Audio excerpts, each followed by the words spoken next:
Good morning, everyone. How in the world did we get here? I was using this wire, but you know what? I looked at this wire and I thought, what else do I have? And I had these wires, which came with a balancing battery management system, which I didn't use these. I think I used the original one that was on the battery. And I just soldered all these together. As you can see here, I just soldered them all together. I mean, I soldered four of them, made the length I needed. And wait till you see this. Can't believe it. I will definitely say that I was concerned about how I will solder this so close, but it went well. So our plus is on this side, and the minus is over here, as indicated here. I don't know if you can see it, but there's a little bit of a plus there if you look there. See that? Oh yeah, and it says plus, and then it says 24V, 24 volts. That's our 24 volts that we need. Now the minus side, I just put a, I just went ahead and put one, I just put that little heat shrink there. It's this stuff here. That's this heat shrink. I went ahead and put that in there. I like using heat shrink that has a real thick wall, preferably. I don't know if this does or not, but when I buy it, I try to buy that. Anyway, that's that there, just to mark it, and I'll mark that on each end. As you can see, I put double two pieces, a smaller one and a larger one. And I'll show you which sizes those were. I used this small one first, and then this over on top of that one. That's the way I did it. So that would be the two smaller pieces then in there. Okay, everyone, so it's going well. We're going to keep on moving along here. Now, I'll tell you some concerns I had. Now, Craig, the master of lighting, he worked in the film industry, and when someone has a lifetime of experience in working with lighting, I listen to them. I'm not going to just say, oh, thank you, and then do what I want to do. I'm going to do what they said first. And then maybe I'll do something later that's a combination between what I've been taught and then what my own personal preference. But I do not try to create my own preference, if I say it that way. I do not express my preference until I see what the masters that come before me have done.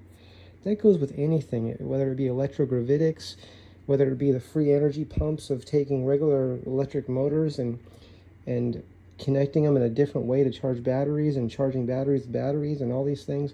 Never forget what Richard Feynman and John Wheeler said.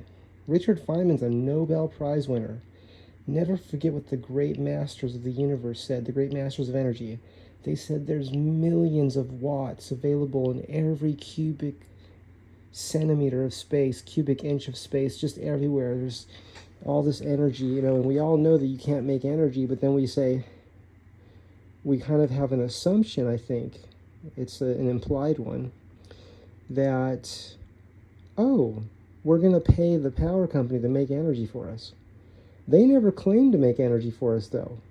They don't make any claims whatsoever at all. All they're going to do is make sure our light turns on. But there's no explanation of what's taking place. There's a really great story if you study John Searle. John Searle's the great master. If you study him and practice what he teaches, you will be making your scooter fly with no problem. And I'm working on that too, and I know there's millions of people that are working on it independently. And all you have to do is share your thoughts, and that'll get us there quicker. Everyone sharing their thoughts and collaborating. John Searle, there's a story about John Searle going to court because the power company where he lived, this is a different country, said, we're going to sue you because you're stealing our power. Guess what the judge said? The judge said, and I'm paraphrasing, John, please tell me what's actually taking place here. Are you stealing power from the power company? He said, absolutely not. And he explained what he was doing. And then the judge asked the power company to explain how was he stealing power. At the end of listening to both sides, the judge said, you can watch the DVD, John Searle DVD. It's about his life with his inventions. The judge said, it sounds like this gentleman, and there he's referring to John Searle, knows more about electricity than you know. And it was a very interesting statement because John certainly knew what he was doing.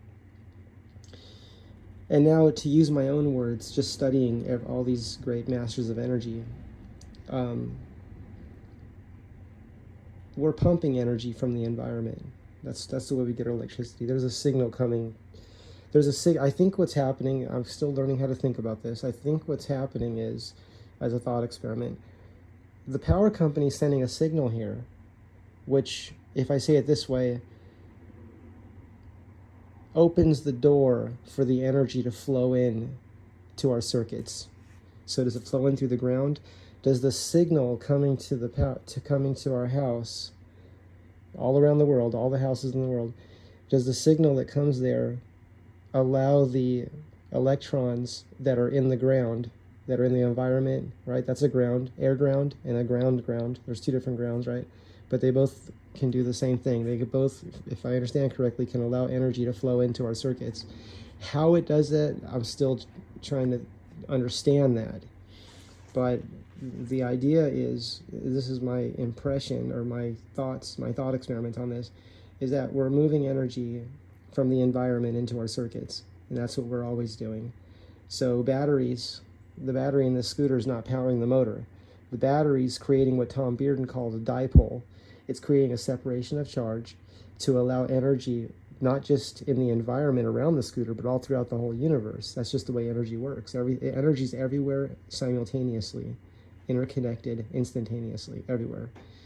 So it's almost like there is no space and time. There's just energy everywhere, interconnected.